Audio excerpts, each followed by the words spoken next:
സുഹൃത്തുക്കളെ, അങ്ങനെ രാഹുൽ ഗാന്ധി വീണ്ടും തരംഗമാകുകയാണ്. ലോക്സഭയിൽ വലിയ ചർച്ചകളിലൂടെ രാഹുൽ ഗാന്ധിയിലേക്ക് കേന്ദ്രീകരിക്കുകയാണ് വാർത്തകൾ എന്നുള്ളതാണ്.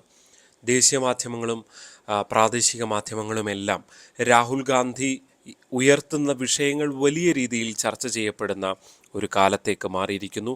നമുക്കറിയാം, കഴിഞ്ഞ 10 വർഷത്തിനിടെ പ്രധാനമന്ത്രി നരേന്ദ്രമോദി സംസാരിക്കുന്ന വിഷയങ്ങളായിരുന്നു പ്രധാന തലക്കെട്ടുകളെങ്കിൽ ഇന്ന് തീപ്പൊരിയായി തന്നെ രാഹുൽ ഗാന്ധി സംസാരിക്കുന്ന വിഷയങ്ങളിലേക്ക് മാധ്യമങ്ങളുടെ ചർച്ചകൾ എത്തുന്നു എന്നുള്ളതാണ്. ഏതാണ്ട് വളരെ വിശദമായൊരു പ്രസംഗത്തിൽ രാഹുൽ ഗാന്ധി ഏതാണ്ട് എല്ലാ വിഷയത്തെയും, മണിപ്പൂർ ഉൾപ്പെടെയുള്ള വിഷയങ്ങളെ വീണ്ടും വീണ്ടും എടുത്ത് ഭരണപക്ഷത്തെ അടിക്കുന്നതിനുള്ള വലിയ വാളായി ഓങ്ങി എന്ന് തന്നെയാണ് ഇന്നും കണ്ടത്. നീറ്റ് പരീക്ഷ, അതിൽ സാധാരണ മനുഷ്യരുടെ പ്രശ്നങ്ങൾ, ഒപ്പം തന്നെ അഗ്നിവീർ വിഷയം, അഗ്നിവീറിൽ മരിക്കുന്ന മനുഷ്യർ, അത് അവരെ സാധാരണ പട്ടാളക്കാരെ പോലെ കാണുന്നില്ല കേന്ദ്ര സർക്കാർ എന്നത് അടക്കമുള്ള അതിഗുരുതരമായ ആരോപണങ്ങൾ ഉന്നയിച്ചുകൊണ്ട് അഗ്നിവീറും മണിപ്പൂരുമൊക്കെ ഇന്ത്യ മുന്നണിയെ സംബന്ധിച്ച് വോട്ട് നൽകിയിട്ടുള്ള വിഷയങ്ങളാണ്. അത്തരം വിഷയങ്ങളിൽ പ്രധാനമന്ത്രി നരേന്ദ്രമോദിയെയും ഉൾപ്പെടെ അമിത്ഷായെയും ഉൾപ്പെടെയുള്ള ഭരണപക്ഷത്തെ പ്രതിരോധത്തിലാക്കാൻ ഒരു പരിധിവരെ രാഹുൽ ഗാന്ധിയുടെ പ്രസംഗം കഴിഞ്ഞു, അതിലൂടെ സാധിച്ചു എന്നതാണ് ഏറ്റവും ശ്രദ്ധേയമായിട്ടുള്ളത്. സുഹൃത്തുക്കളെ, രാഹുൽ ഗാന്ധിയുടെ പ്രസംഗത്തെ ആകെ എടുക്കുമ്പോൾ കാണേണ്ട തന്ത്രപരമായ ചില നീക്കങ്ങളും രാഹുൽ ഗാന്ധിയുടെ പ്രസംഗത്തിൽ ഉണ്ടായിരുന്നു എന്നുള്ളതാണ് ഏറ്റവും ശ്രദ്ധേയമായിട്ടുള്ളത്. അത് ഹിന്ദുത്വ രാഷ്ട്രീയവുമായി ബന്ധപ്പെട്ട BJPയെ കടന്നാക്രമിക്കാൻ, അതേ വിഷയങ്ങൾ എടുത്ത് ഓങ്ങി ആഞ്ഞടിക്കാൻ രാഹുൽ ഗാന്ധി ശ്രമിച്ചു എന്നുള്ളതാണ് ഏറ്റവും ശ്രദ്ധേയമായിട്ടുള്ളത്.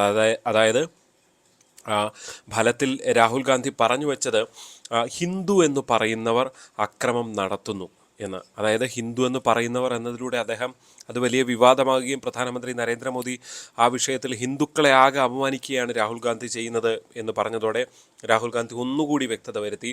അതായത് BJPയാണ് താൻ ഉദ്ദേശിച്ചത്, പ്രധാനമന്ത്രി നരേന്ദ്രമോദിയെയും അമിത്ഷായെയും ഒക്കെയാണ് ഉദ്ദേശിച്ചത് എന്ന് പറഞ്ഞുകൊണ്ട് അതൊന്നുകൂടി വിശദീകരിക്കുകയും ചെയ്തു. അതായത് ഹിന്ദുക്കൾ എന്ന് പറയുന്നവർ, അതായത് ഹിന്ദു എന്ന് പറഞ്ഞു നടക്കുന്നവർ, നരേന്ദ്രമോദിയും അമിത്ഷായും ഒന്നും ഹിന്ദുക്കളല്ല യഥാർത്ഥത്തിൽ എന്നത് അദ്ദേഹം പറയുകയാണ് ചെയ്തത്. ഹിന്ദുക്കൾ എന്ന് പറഞ്ഞു നടക്കുകയാണ്. അങ്ങനെ പറഞ്ഞു നടക്കുന്നവർ വലിയ അക്രമം നടത്തുകയാണ്, ഹിംസ നടത്തുകയാണ് ചെയ്യുന്നത് എന്നാണ് രാഹുൽ ഗാന്ധി പ്രധാനമായും ചൂണ്ടിക്കാണിച്ചത്. ഒരു പരിധിവരെ ഈ വിഷയം BJP വലിയ രാഷ്ട്രീയ ആയുധമാക്കുകയൊക്കെ ചെയ്തിട്ടുണ്ട്. ഹിന്ദുക്കളെ അപമാനിച്ചു എന്ന നിലയിലുള്ള വലിയ ക്യാമ്പയിൻ BJP രാജ്യവ്യാപകമായി നടത്തുന്നു. ദേശീയ അധ്യക്ഷൻ JP നഡ്ഡ ഉൾപ്പെടെയുള്ളവർ ഇതിനെതിരെ രംഗത്ത് വരുന്ന ഒരു സാഹചര്യം ഉണ്ടായിട്ടുണ്ട്. നമുക്കറിയാം, സാധാരണഗതിയിൽ കഴിഞ്ഞ 10 വർഷമായി പ്രതിപക്ഷ നേതാവില്ല. പ്രതിപക്ഷത്ത് നിന്ന് ആളുകൾ സംസാരിക്കുമ്പോൾ പ്രധാനമന്ത്രി ഒന്നും അതിനോട് എണീറ്റ് നിന്ന് അതിനെക്കുറിച്ച് കമൻറ്റ് ചെയ്യാറോ അതിനെക്കുറിച്ച് എന്തെങ്കിലും അഭിപ്രായം പറയുകയോ ഒന്നും ചെയ്യാറില്ല.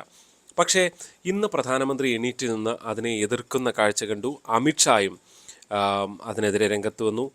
ഫലത്തിൽ ശിവൻ്റെ ചിത്രം എടുത്തുയർത്തിക്കാട്ടിക്കൊണ്ട് ആരെയും ഭയമില്ലാത്തവരാണ്, അതാണ് ആ ചിത്രത്തിൻ്റെ പ്രത്യേകത, പ്രതിപക്ഷവും അങ്ങനെ തന്നെയാണ് എന്ന് ചൂണ്ടിക്കാണിക്കുന്നു. ഇസ്ലാം മത ചിഹ്നങ്ങൾ അദ്ദേഹം ഉയർത്തിക്കാണിക്കുന്നു. അങ്ങനെ വിവിധ മതങ്ങളുടെ ചിഹ്നങ്ങളൊക്കെ ഉയർത്തിക്കാട്ടിക്കൊണ്ട് മതരാഷ്ട്രീയം കൂടി ഒന്ന് ഉയർത്തിക്കൊണ്ടുവരികയാണ് രാഹുൽ ഗാന്ധി. എന്തുകൊണ്ടാണ് രാഹുൽ ഗാന്ധി അത്തരമൊരു വിഷയത്തിലേക്ക് പോകുന്നത് എന്നുള്ളതാണ് ഏറ്റവും ശ്രദ്ധേയമായിട്ടുള്ളത്. രാഹുൽ ഗാന്ധി തുറന്ന് കാട്ടാൻ ശ്രമിച്ചത് BJP എന്നാൽ ഹിന്ദുത്വ രാഷ്ട്രീയം ഉപയോഗിക്കുന്നവരാണ്, യഥാർത്ഥത്തിൽ ഹിന്ദുവിൻ്റെ പേര് പറഞ്ഞ് അവർ അക്രമം നടത്തുന്നവരാണ് എന്നാണ് രാഹുൽ ഗാന്ധി സഭയിൽ പറഞ്ഞത്. അതുതന്നെയാണ്, ഹിന്ദു എന്ന് പറയുന്നവർ അക്രമം നടത്തുകയാണ്, വലിയ ഹിംസ നടത്തുകയാണ് ചെയ്യുന്നത് എന്നതിലൂടെ രാഹുൽ ഗാന്ധി ഉദ്ദേശിച്ചത്. അതായത് ഹിന്ദുത്വത്തെ യഥാർത്ഥത്തിൽ BJP ഉപയോഗിക്കുകയാണ്, അവരല്ല യഥാർത്ഥ ഹിന്ദു എന്ന് പറഞ്ഞു വെക്കാനാണ് രാഹുൽ ഗാന്ധി ശ്രമിക്കുന്നത്. ഫലത്തിൽ ഹിന്ദുത്വ പൊളിറ്റിക്സിൽ നിന്ന് തന്നെയാണ് കോൺഗ്രസും പലപ്പോഴും അവർക്ക് ഈ BJPയുടെ വലിയൊരു ആവിർഭാവത്തിന് മുൻപ് ആ പൊളിറ്റിക്സിനനുസരിച്ച് ഗോവധ നിരോധനമൊക്കെ വിവിധ സംസ്ഥാനങ്ങളിൽ നടപ്പാക്കിയത് കോൺഗ്രസ് തന്നെയാണ്. BJP ശക്തി പ്രാപിക്കുന്നതിന് മുൻപ് തന്നെ ആ പൊളിറ്റിക്സിനൊപ്പം ചേർന്നിരുന്നവർ തന്നെയാണ് അവർ. അതുകൊണ്ട് തന്നെയാണ് ശിവനെയൊക്കെ ഉയർത്തിക്കാട്ടുന്നു, അയോധ്യയിലെ രാമക്ഷേത്രത്തിൻ്റെ പ്രശ്നങ്ങൾ ഉയർത്തിക്കാണിക്കുന്നു. അങ്ങനെ പല വിഷയങ്ങളും ഉയർത്തിക്കാണിക്കുമ്പോൾ ഹിന്ദു അല്ല BJPക്കാർ എന്ന് പറഞ്ഞുകൊണ്ട് ആ പൊളിറ്റിക്സിൽ, ആ പൊളിറ്റിക്സിലേക്കൊന്ന് കടന്നു കയറാനുള്ള ശ്രമം കൂടി രാഹുൽ ഗാന്ധി നടത്തുന്നത്. അതാണ് രാഹുൽ ഗാന്ധിയുടെ ഇന്നത്തെ പ്രസംഗത്തിൽ ആകെയുള്ള ഒരു കണ്ടന്റ്. അതായത് ഒരു തന്ത്രപരമായ രാഷ്ട്രീയ നീക്കം എന്ന് തന്നെ പറയേണ്ടി വരും. അതായത് BJP അല്ല ഹിന്ദുക്കളുടെ പാർട്ടി, അത് കോൺഗ്രസും ഹിന്ദുക്കളുടെ പാർട്ടി എന്നല്ല പറയുന്നത്. പക്ഷേ ആ ഹിന്ദു വിഭാഗങ്ങൾ അക്രമം നടത്തുന്ന BJPയെ തള്ളിപ്പറയണം എന്ന് പറഞ്ഞുകൊണ്ട് മതേതര ഹിന്ദുക്കളുടെ വോട്ട് അത് കൃത്യമായി സ്വരൂപിക്കാനുള്ള ഒരു വലിയ ശ്രമം നടത്തുകയാണ് രാഹുൽ ഗാന്ധി ഇന്ന് ചെയ്തത് എന്നതാണ് ഏറ്റവും ശ്രദ്ധേയമായിട്ടുള്ളത്.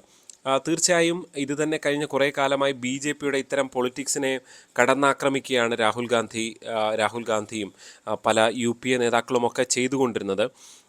അതിന് കാര്യമായ ക്ഷീണം അതുകൊണ്ട് എവിടെയും ഉണ്ടായിട്ടുമില്ല. ഇപ്പോൾ സനാതന ധർമ്മത്തിനെതിരായ പരാമർശമൊക്കെ DMK നേതാവ് ഉദയനിധി സ്റ്റാലിനൊക്കെ നടത്തിയെങ്കിലും അതൊന്നും വലിയ പ്രതിസന്ധി എവിടെയും ഉണ്ടാക്കിയിട്ടില്ല എന്നതുകൂടി കണ്ടുകൊണ്ടായിരിക്കണം ഒരുപക്ഷെ രാഹുൽ ഗാന്ധിക്ക് വലിയൊരു ശക്തി അത്തരം വിഷയങ്ങളിലേക്ക് കടന്നു ചെല്ലാൻ. കാരണം കോൺഗ്രസ് കുറേ കാലമായി ഇത്തരം വിഷയങ്ങൾ ഉപയോഗിക്കാൻ ഒരല്പം ഭയന്ന് മാറി നിൽക്കുന്ന ഒരു കാഴ്ചയാണ് ഫലത്തിൽ കണ്ടത്. ഇപ്പോൾ യഥാർത്ഥത്തിൽ ഇങ്ങനെയൊക്കെ പറഞ്ഞു കഴിഞ്ഞാൽ അത് വോട്ട് നഷ്ടപ്പെടുത്തും. കാരണം ഹിന്ദുത്വ പൊളിറ്റിക്സ് ഉത്തരേന്ത്യയിലുണ്ട്.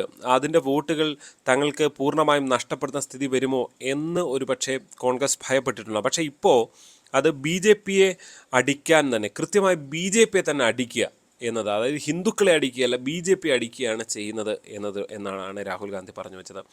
ഒരു പരിധിവരെ രാഹുൽ ഗാന്ധിയുടെ പ്രസംഗത്തിൽ ഇപ്പോൾ ആദ്യ ഘട്ടത്തിൽ പറഞ്ഞപ്പോൾ നരേന്ദ്രമോദി എണീക്കുക അത് തിരുത്തുകയുമാണ്, അതിനെതിരെ പ്രതിഷേധിക്കുകയും ചെയ്തപ്പോൾ ഒന്നുകൂടെ വ്യക്തത വരുത്തുകയാണ് രാഹുൽ ഗാന്ധി ചെയ്തു. പക്ഷേ ഇരുതല മൂർച്ചയുള്ള ഒരു ആയുധമാണ് രാഹുൽ ഗാന്ധി ഇന്ന് ഉപയോഗിച്ചത് എന്നുകൂടി വിലയിരുത്തുകയാണ്. കാരണം ഇത് ഏത് തരത്തിലും വ്യാഖ്യാനിക്കപ്പെടാം. ഞാൻ നേരത്തെ പറഞ്ഞതുപോലെ ഇപ്പോൾ BJPക്ക് ഉത്തരേന്ത്യയിൽ അല്ലെങ്കിൽ UPയിലൊക്കെ കുറച്ച് സീറ്റുകൾ പോയെങ്കിൽ പോലും അവിടുത്തെ ഒരു ഹിന്ദുത്വ പൊളിറ്റിക്സ് അത് പൂർണ്ണമായും മാറി എന്ന് നമുക്ക് കരുതാൻ വയ്യ. അവർക്ക് രാമനും രാമക്ഷേത്രവും ഒക്കെ വളരെ പ്രധാനപ്പെട്ടതാണ്. അതുകൊണ്ട് തന്നെയാണ് രാമക്ഷേത്രത്തിൻ്റെ ചോർച്ച, BJP അവിടെ അഴിമതി നടത്തി എന്നത് അടക്കമുള്ള കാര്യങ്ങളിലേക്കൊക്കെ ആരോപണം ഉന്നയിക്കുന്നത്. അതായത് ഹിന്ദുക്കളെ BJPക്കെതിരെ തിരിക്കുക എന്ന തന്ത്രം തന്നെയാണ് രാഹുൽ ഗാന്ധി ഉപയോഗിക്കുന്നത്. പക്ഷേ അവിടെ ഹിന്ദുക്കളെ ആകെ അപമാനിക്കുന്നതാണ്. അതായത് ഹിന്ദു എന്നു പേരുള്ളവർ അക്രമകാരികളാണ് എന്ന് പറയുമ്പോൾ അത് വളരെ വേഗത്തിൽ സ്പ്രെഡ് ചെയ്യപ്പെടാനുള്ളൊരു സാധ്യതയുണ്ട്. അതുകൊണ്ട് തന്നെ ഇതിന് ഗുണം ഉള്ളിടത്തോളം തന്നെ അതിനപ്പുറത്തേക്ക് ദോഷം വരാനുള്ള സാധ്യത നമുക്ക് തള്ളിക്കളയാൻ കഴിയില്ല.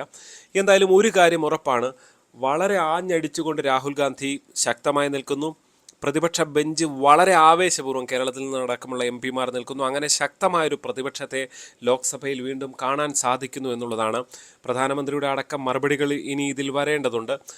തീർച്ചയായും വളരെ റിസ്കി ആയിട്ടുള്ള ഒരു പൊളിറ്റിക്സാണ് രാഹുൽ ഗാന്ധി കളിക്കുന്നത് എന്ന കാര്യത്തിൽ യാതൊരു സംശയവുമില്ല. പക്ഷേ അദ്ദേഹം മെയിൻ സ്ട്രീമിലേക്ക് കൂടുതൽ ശക്തമായി എത്തിക്കഴിഞ്ഞു എന്നതും കാണേണ്ടതുണ്ട്. നിങ്ങളുടെ അഭിപ്രായം എന്ത്? അത് കമൻറ്റുകളായി പറയുക. ഒപ്പം തന്നെ ചാനൽ സബ്സ്ക്രൈബ് ചെയ്തിട്ടില്ലെങ്കിൽ സബ്സ്ക്രൈബ് ചെയ്യണം. ഇഷ്ടപ്പെട്ടാൽ ലൈക്ക് ചെയ്യണം. നന്ദി.